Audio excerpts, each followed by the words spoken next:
মালদহে নৃশংসভাবে খুন হওয়া ছাত্রীর বাড়িতে বঙ্গ বিজেপির রাজ্য সভাপতি সুকান্ত মজুমদার রবিবার তিনি মৃত ছাত্রীর বাড়িতে যান এবং পরিবারের লোকেদের সঙ্গে কথা বলেন। মৃত ছাত্রীর পরিবার অভিযুক্তের কঠোর শাস্তি দাবি করেছেন।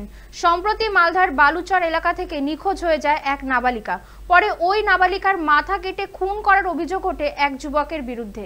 সিসিটিভি ফুটেজ দেখে পুলিশ ওই যুবককে জিজ্ঞাসাবাদ করার সময় বয়ানে একাধিক অসঙ্গতি ধরা পড়ে। তারপরেই অভিযুক্ত যুবককে গ্রেফতার করে পুলিশ। ঘটনার পর এদিন মৃত পরিবারের সঙ্গে দেখা করেন বালুরঘাটের সাংসদ। এদিনও তিনি আইন শৃঙ্খলা নিয়ে প্রশ্ন তুলেছেন।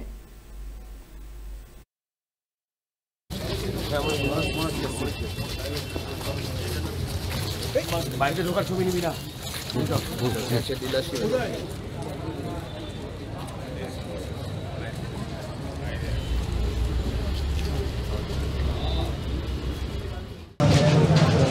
দেখুন, এই নৃশংস হত্যাকাণ্ড দেখার পর পরিবার তো ছেড়ে দিন, অন্যান্য যারা সাধারণ মানুষ আছে, যাদেরকে প্রকৃতস্থ মানুষ বলে, তাদের প্রত্যেকেরই অত্যন্ত কষ্ট, দুঃখ এবং রাগের উদ্রেক হবে।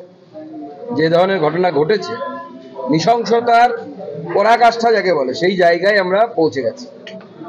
কেন হলো এই বিষয়ে তদন্ত হওয়া উচিত, উচ্চতর তদন্ত হওয়া উচিত, যে একটি ছেলে এই কাজ করলো নাকি এর সাথে আরো কেউ যুক্ত ছিল। আমরা ডিমান্ড করছি পুলিশ প্রশাসনের কাছ থেকে উচ্চতর তদন্ত, কারণ তদন্ত ঠিকমতো হচ্ছে না বলে আমাদের কাছে খবর আছে। এখনো মেয়েটির চশমা ওখানে পড়ে আছে স্পটে, এরকমও আমাদের কাছে খবর। মানে পুলিশ তদন্ত করার পরেও চশমা পড়েছিল, যদিও নিয়ম হচ্ছে যে 24 ঘন্টার মধ্যে সমস্ত জিনিসপত্র পুলিশের হেফাজতে চলে যাওয়া উচিত, কাস্টডিতে চলে যাওয়া উচিত।